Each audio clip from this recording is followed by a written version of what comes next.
I have reached my goal. My goal was to be the heavyweight champion of the world. I could hear the punches more than I could feel them. I couldn't feel anything, but I could just hear them.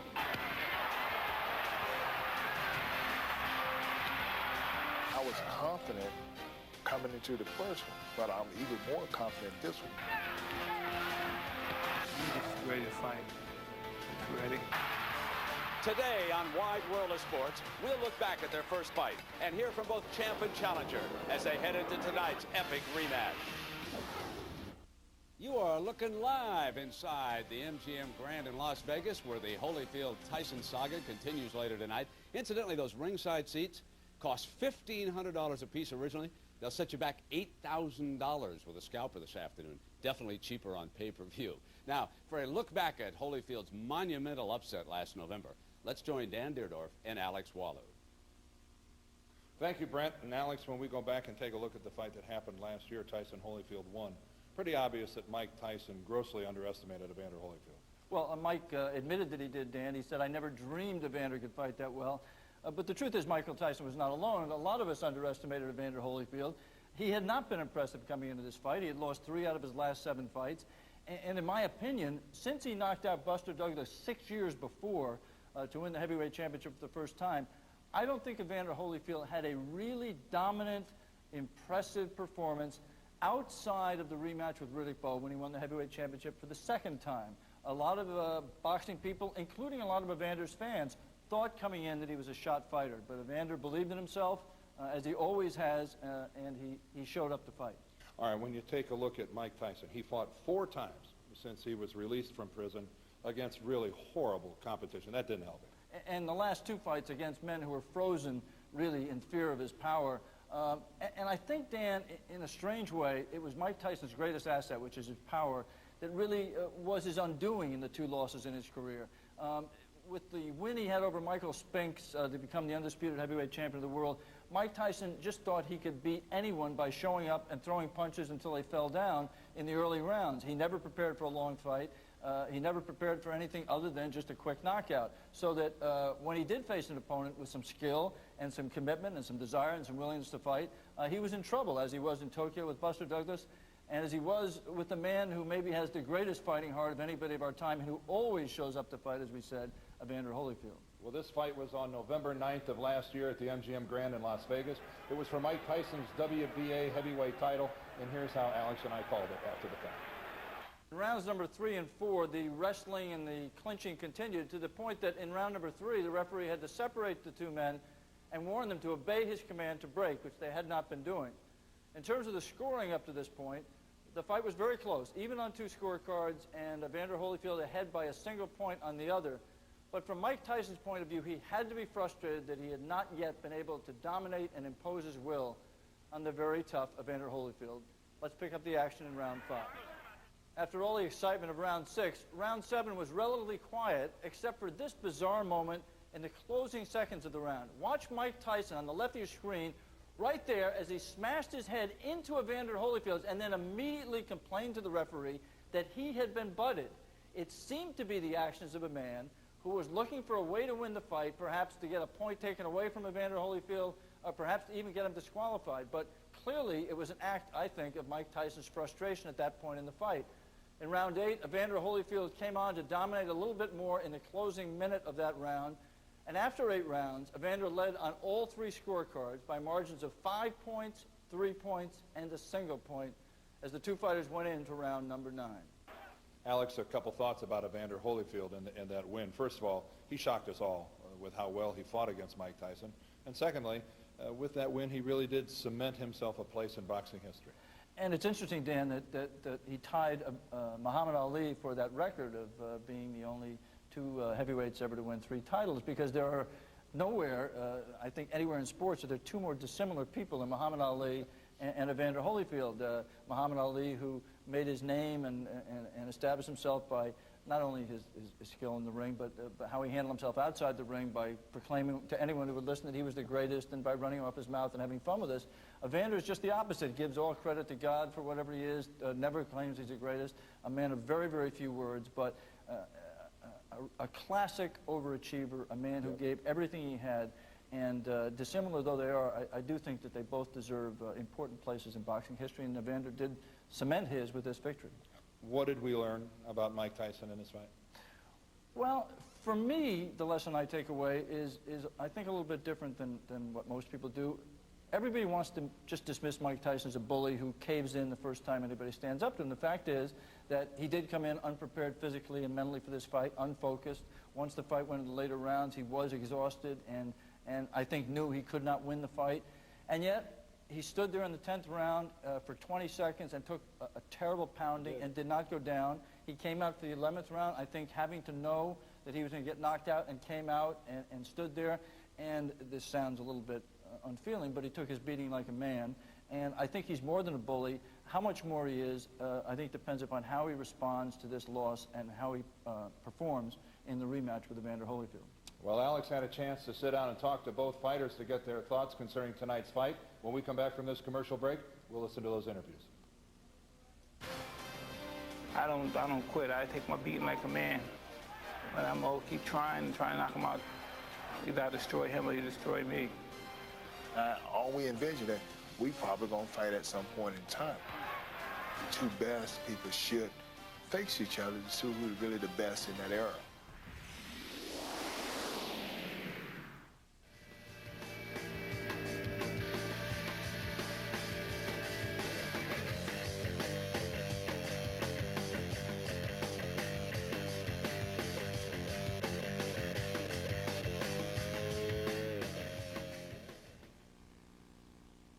Evander, what did the victory over Mike Tyson mean to you? Well, it meant a lot because when I became the heavyweight champ of the world, people kind of sour about it, the situation, but because they wanted to see me fight Mike Tyson and the fight didn't come off. And so the Tyson and Holyfield fight never came off, and it seemed like people penalized me for that. But I didn't take it personal. But, you know, in the victory over Tyson, you know, it really, really, really meant a lot. And I think it truly meant a lot to all the people in the world. They said, well, you know, he finally proven himself to be the heavyweight champ of the world. What is your relationship, or what are your feelings about him as a person? I always had this special feeling for Tyson. He reminded me of a person that truly needed a friend. You know, in amateur, he was a guy, he was a big guy, but he was the youngest one. He was a kid. But everybody was kind of pushing him off because he was real big and they was afraid of him, but he act like a kid, like he was. So we had to work out together, and I got an opportunity to see him work. And I realized the reason why the guy was so good, he was a hard worker. He worked harder than everybody, and that's the first guy I ever watched worked out and felt that he worked harder than me. And it kind of motivated me to work even harder. I truly believe that Mike Tyson was the uplift of the game of boxing because of the things that he did in the ring. He wasn't afraid to fight anybody, fought everybody they put in front of him, and it just so much fame so quickly, and I think with the media and all the attention that it got, and it just it was just more than he can handle. In terms of the two losses that you've had, were the factors that led to those two losses the same in both? Was there a lack of preparation on your part in both fights and an overconfidence that led to? Maybe so, yeah.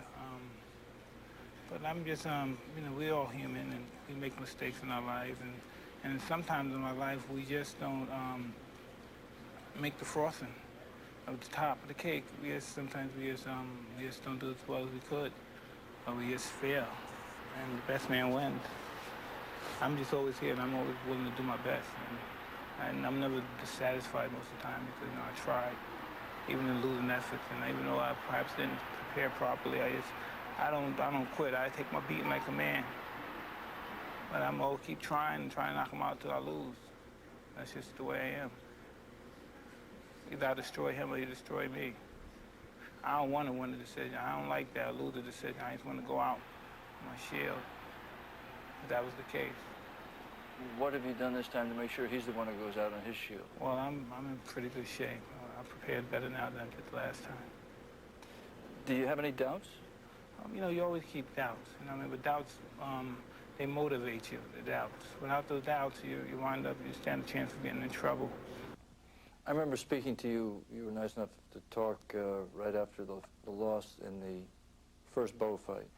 And you said to me at that point, you know, I think that's about as good as I can fight, and it wasn't good enough, and I don't know what else I can do to fight better, and therefore I'm not going to fight anymore. Explain what process happened that made you turn around on that. You know, when I got home, my son was crying, and he was like, and his eyes had swelled up, and I asked him what's wrong. He said, Daddy, you lost. And I told him, I said, well, sometimes you give your best, and it just ain't good enough. And he cried and he cried. And I said, look, let me tell you something. You have disappointment, they setbacks. And he was still crying. I said, all I have to do is just train and work hard. I can go back and win. And he kept crying. I said, look, let me prove to you, I'm going to go back and train, and I'm going to work hard, and I'll beat this guy. And he stopped crying. I went and I trained hard, and I went back and I beat him. I beat Bo, and I came back, and he was happy. I said, see, it's just a setback. In life, it's like that. The fight was postponed. You said it may be a blessing because it gives you some time to clean up some things in your personal life. Did you get that done?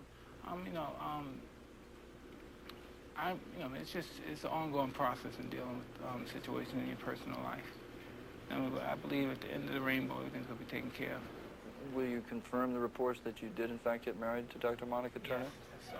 I'm just happy. You know, that's the best thing that happened to me to get married. I'm just prepared to love my wife and take care of my children and make sure the streets don't get a hold of them. Is the desire to care for your children part of the reason you remain in boxing? A great deal, yeah, a great deal. Every fight's a future for them. Every fight's a future for them. 30, 40, a whop, that's a future. 40 one time is just and I never put that in perspective. At one time, you know, I make $20 million, I'm a single man by myself. I'm out, I'm in the streets, I'm in here, I got a house here, I bought a mansion here, bought some duplex in Miami, and I'm doing here, I'm moving there, and you have no basic responsibilities, you know, it's a scary thing when you have children. I was never told some of the things that my wife told me before. I've never reprimanded in a way that, you know, we have these kids over here, and something, you know, you hear that, and then that strikes you, whoa. It's just, you just have to think about it. What the hell did I do? You know what I mean? It's just part of life, and something I'm glad I did. It's just something that's new to me, very new to me. Is your place in boxing history important to you? At one time it was. You know, the only thing I think about now is just making sure my kids go to a great school. The bad thing boxing was, I called it my toy. It was just a toy. You know what I mean? It's something I used as a means to accomplish things, to receive things, receive gifts, receive attention and stuff. Now it's just a means to just take care of my family, make sure my children have a good life where they won't have to take the punches that I'm taking. How difficult is it going to be for you to get to that same peak mentally and psychologically that you were at for the first fight? Well, it's a lot easier. It's already done. Once I watched the fight, I realized that even beating that fight, I made a lot of mistakes. I made a lot of mistakes, and, you know, I got hit with some shots that maybe I shouldn't have got hit with, but I did enough to win. So I realized that I could improve and be even better in this fight. From your point of view, what's the key to this fight? Just wanting to win. Desire to win it. And you had that desire? Oh, definitely. All right, Alex, let's concern ourselves with tonight's fight, which, by the way, was originally scheduled for May 3rd. It had to be postponed because Mike Tyson suffered a cut over his left eye, sparring, thus the postponement. Let's concentrate first and look at the champion, Evander Holyfield. Your thoughts on him going into tonight? Dan, I think the postponement actually works against Evander. The difficult thing for a man at his age is to, having reached the peak that he did to win the championship, to get back to that peak mentally and physically a second time in the rematch. In the postponement, just works against that because he was down the road in training, getting ready a month away, and all of a sudden he has to go back up and go through the whole process again. And I think that's going to be very, very difficult for him. But he surprised me last time, and he'll probably surprise me again. Mike Tyson back in the ring, facing the man who knocked him out last November. That can't be easy. Well, the conventional wisdom in boxing is that you never come back from the kind of knockouts that Mike Tyson suffered against first Buster Douglas and then against Evander Holyfield, that the mental scars are just too difficult to overcome. I think that Mike Tyson could possibly be the exception to that if he is focused enough to do what is necessary and has done what is necessary to prepare himself in terms of his physical condition and his mental condition. And with him, they're very interrelated because he has to be able to, if he doesn't knock out Evander right away, to be in the physical condition and have the mental willingness or the confidence, the mental confidence that he has the conditioning to take him in the later rounds. If he's done that, then he should win the fight the way he should have won the first fight. If he has not done it, and it's a big question at this stage of his career with all of the things that he's involved in, far different person than the 19-year-old kid, the 20-year-old kid, the youngest heavyweight champion in history, where he's obsessed with boxing. That's all he thought about. Much different man, and I think it'll be difficult for him to get in that condition. If he is, he'll win. Well, this fight has certainly piqued the nation's interest, Alex, and it's going to be extremely interesting. All right, thanks, Dan and Alex. And tonight, more history to be made at the MGM Grand. We'll see if the sequel's as good as the original last November. You remember that first fight? Tyson was a huge 18-1 favorite. The public bet the underdog big time, and the Nevada bookies took a huge loss. This time, they've been a lot more conservative. Tyson remains only a 2-1 favorite.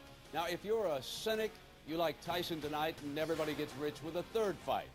But if you're a romantic like me, you think Evander will prevail again. By the way, there's been a last-minute referee change. Mills Lane replaces Mitch Halpern tonight. Transcripts of the interviews you just heard are available on America Online. Keyword here, ABC Sports.